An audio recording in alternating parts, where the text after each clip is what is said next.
Welcome to another edition of Tuesday Walk with me. Hope it's a great day wherever you're walking in the world. I was hoping to have Chris from the Barmy Army on this morning. He was going to join us, but I think there was an announcement coming over in England. I think they've got their own version of Dan Andrews over there. They've got Boris. So I know that they were waiting on an announcement. Walk with me Tuesday. Thanks to our sponsor, National Make Good Solutions, who help Stewie and the team, who help make all this. Big assistance in it takes a lot in the back end to make all this happen. So big thanks to Stewie and the team. But we're actually working on the website at the moment, which will be walkwithmeonline.com.au. That's where you'll be able to see us on all the various platforms and see some. We're going to upload some all the back interviews of Fork in the Road and all the different resources, and that's what we want to be. We want to be a resource that you can continually go back and have a look at this information that can help you with whatever stage that you're at, however we can help. Well, we just want to be a resource in that regard. So now, off the top, am I a meditation expert? No, I'm far from it. All I want to do is talk about my own experiences in terms of meditation and how beneficial I can talk about, not only from assisting my own, I think, mental well-being, but once I really sat down and thought about it, it was also how great it had been from a performance point of view. Now, I think that's probably one of the other areas. If you talk about flipping all the conventional thinking on its head, this is not only if you have a tool, and maybe even walking with you guys, like this is one tool in your life and we're always big about having all the different tools in your kit bag about how you can thrive in any situation. Well, walking and physical exercise is a tool, but I think as Wayne Swass probably even actually told us that yes, you've got the physical side of going to the gym, but maybe even something like meditation is a really good tool to help your mental side in any way, shape or form. So I just view it as it's just another one of those tools in your kit bag that can really help you perform. And when I think back to it, I thought, why did I start? And a lot of people out there would probably also be thinking, why should I start? So hopefully I can give you some stories about that may resonate with you about, why would I add something to it, or why would I do meditation, or as I was none too about as subtle as a sledgehammer as what I actually called it, and that was if you didn't call it meditation and you called it something else and you called it get the fuck out of your own way, you'd probably sit up and take notice. But why did I start? Well, I think it was just a part of the journey about, you're always trying to find ways to get better. And I think it only really hit home for me when I went to, and again, it was a real immersive type experience, but I think back to when I actually went to Tony Robbins. And like anything, when you go to Tony Robbins, it is so great from that point of view that they get you actively involved. They don't just play music and all the rah-rah for a reason, which I know is great. But when I went there and he did a guided meditation, which is a pretty special effort when you think about it, when you had, 5,000 to 10,000 people doing a guided meditation. But it was sort of from there, and that was probably 4 or 5 years ago. And then I remember doing it at the time and noticing how much better I felt afterwards. So then on the back of that, I thought, I'll just stick at it. And I did that. And I know that I've often said that to a lot of you guys when we spoke about, when we talked about Walk With Me and even talking about meditation, that's probably the one thing that I'm glad that I really did do, that I just made up my mind that I was going to stick at it. Now, luckily, that's what I'd also recommend, that I found one that works for you. Now, I'll get to that. There's probably a number of different forms of guided, or number of different ways you can actually meditate. But in particular, there was one that I did find from Tony Robbins, which was guided, and it had your breath and everything like that, which I'll go into. But I was lucky that I found one that resonated with me.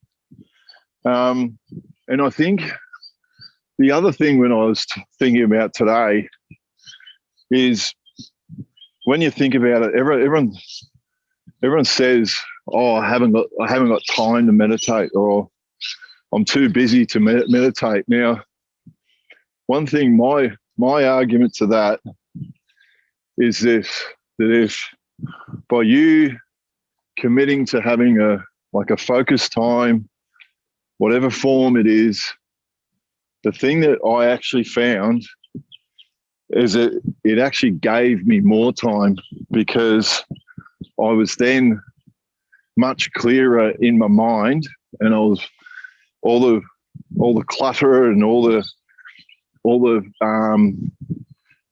I suppose voices and internal conversation, and I just found it from a getting things done point of view.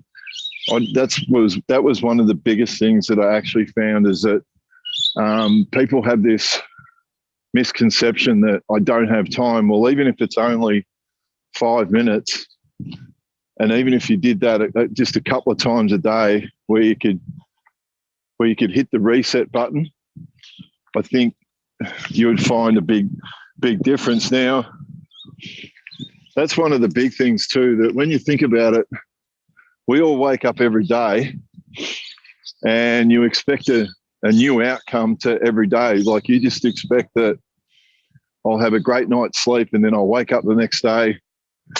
But you've got no structure or routine that will ensure that you're going to have a better day than you did before. Now, I do laugh at what Jerry Seinfeld says with this.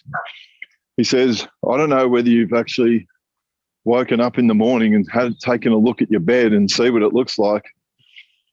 That's not always usually a place that looks like that's had a restful existence for the last 6, 7, 8, 9 hours."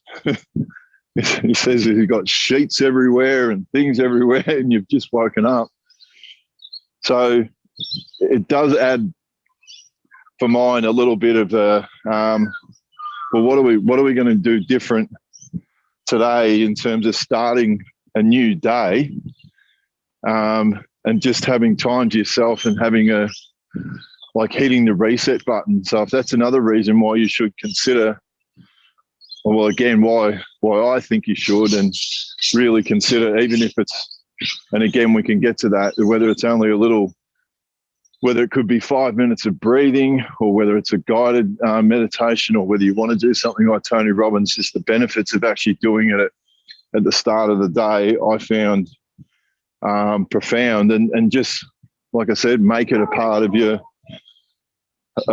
routine. Now, I think one of the big ones for me, and this is going to be the whirlwind version, I've got 9 minutes to go, because I actually want to open it up to questions to you guys as well.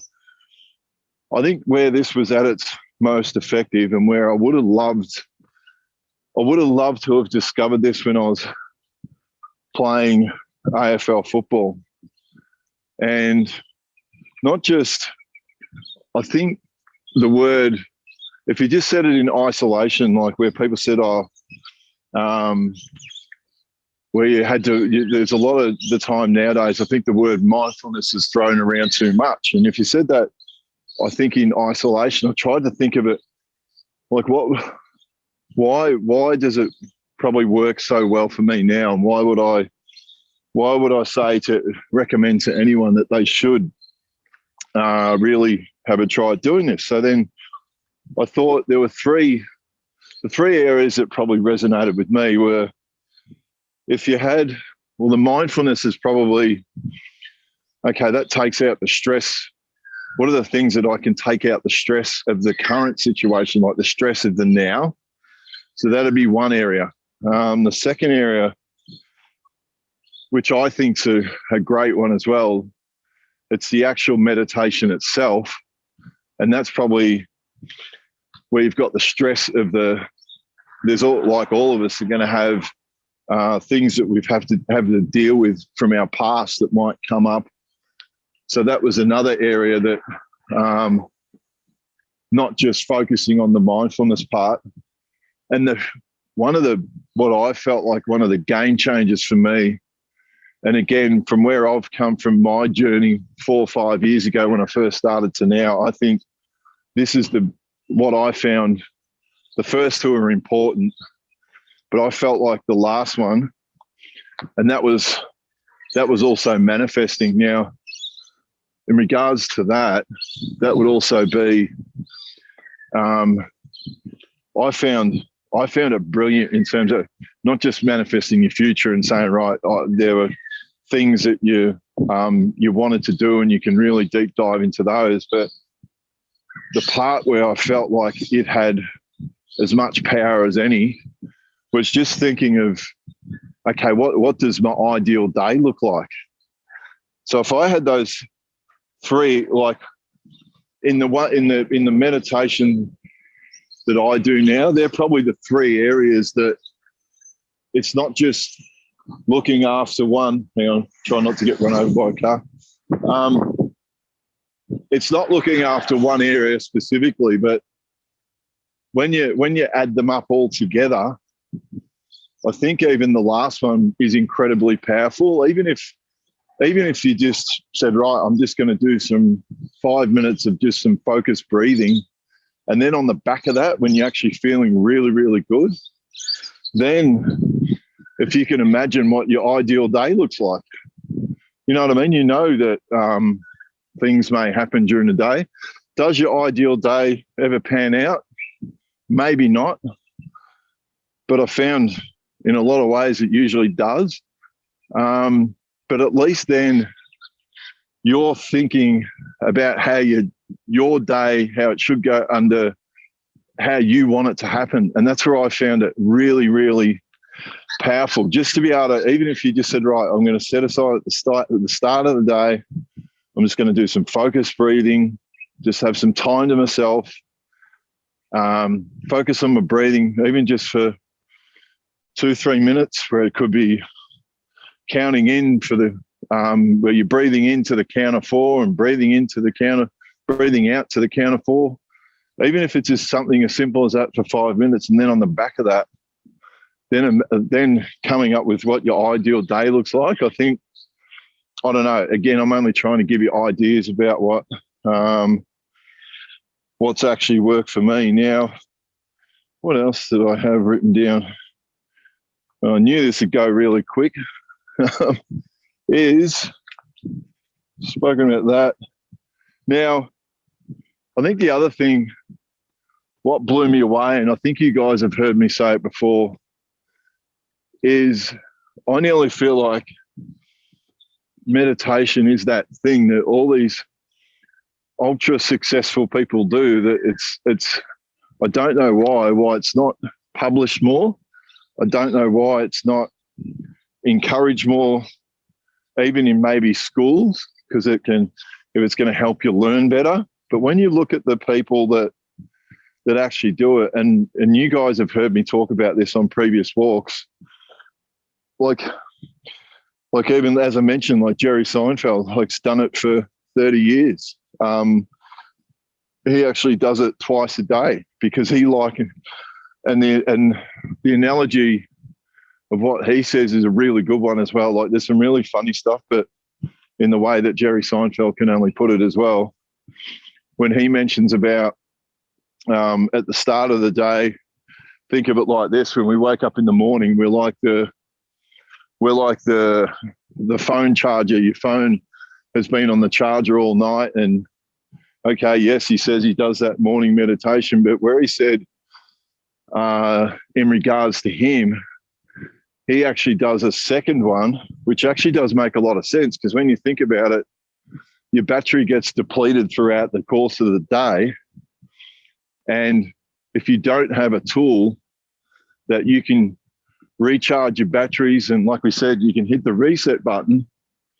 He said now, I think Jerry Seinfeld now is in his early 60s, and he's only had kids real late in life. And he said, even his energy levels and his patient levels, he said, if I didn't do something like that to be able to come home from work and have the energy levels like I do, he said, I just wouldn't be able to do it. So he said, that's the best analogy that I can give, is that you, like, even from a second meditation that he does during, I don't think there's any specific time. I think he usually tries for early afternoon, but sometimes he might have done a lot that morning, so it's earlier in the day or whatever. But he always tries to do the second one because he knows how much it'll end up helping when he gets home at night time. Now, as far as ideas, I'm trying to cram a lot in, because I know there's only a short amount of time. But all I would say, and so here's the other thing, here's the other main point, that I want everyone to think of it like this, right? So if I said to everyone now, and everyone has this misconception that when you meditate, you've got to stop thinking, right? Well, think of it like this. And I don't want anyone to happen, but I know you actually can't do it. Your brain is exactly like your heart. It's always going to keep beating, and it's always going to, your brain's always going to keep thinking. So even if I told all you guys right now and said, right, make your heart stop beating. Well, hopefully all of you are still here, that you could try and make that happen, but it's actually impossible. So you've actually got to think of it when you do your meditation, or you think about trying it. You are going to drift off. You are going to suddenly go, oh, I've got to go and get a loaf of bread, or I've got an email to write. But again, it's more, the idea is you just let it happen, because I think that's one of the biggest misconceptions, that when you're going to try and do something like meditation, it's actually impossible to stop your brain from having thoughts. Exactly like your heart, it's actually impossible to make your heart stop beating. And like I said, hopefully when I told everyone to do that everyone's still with us. So on to some types that I would recommend. Now, there's a lot of apps out there. All I would say to anyone out there, and again, I only scratch the surface about, if you want to I'm really going to be big on this about trying to teach it to my kids. Massive. Because if I feel like I could give my kids an unfair advantage in today's technology world, and how they can disconnect, how they can deal with life better, and give them tools, this would be so high up on the list. It's not funny. And I'm having conversations with, I've started to have the conversations with my teenage girls at the moment, and saying, right, I've got this thing that if you want an unfair advantage, this is it. So as far as the types, I'm going a little bit over. As far as the types, well, like I said, there are meditation apps. Even if you didn't want to start with like a meditation app, you can either just do focused breathing.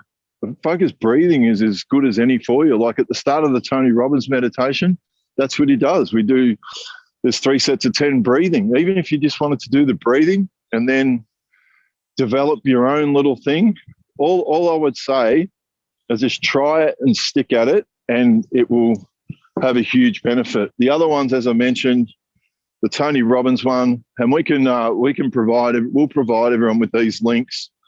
You got the Tony Robbins one, which got me into meditation.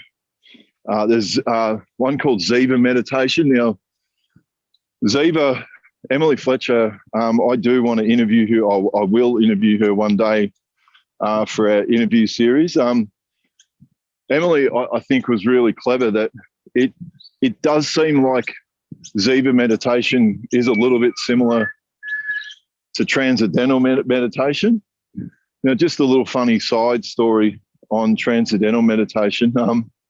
When I first heard the name transcendental meditation, it was quite funny because I'd always built, and again, stupid perceptions in your head, but I always built transcendental meditation. I thought it sounded like Scientology, and I couldn't be any further from the truth that once I looked into it, transcendental meditation is just another form of meditation like many out there.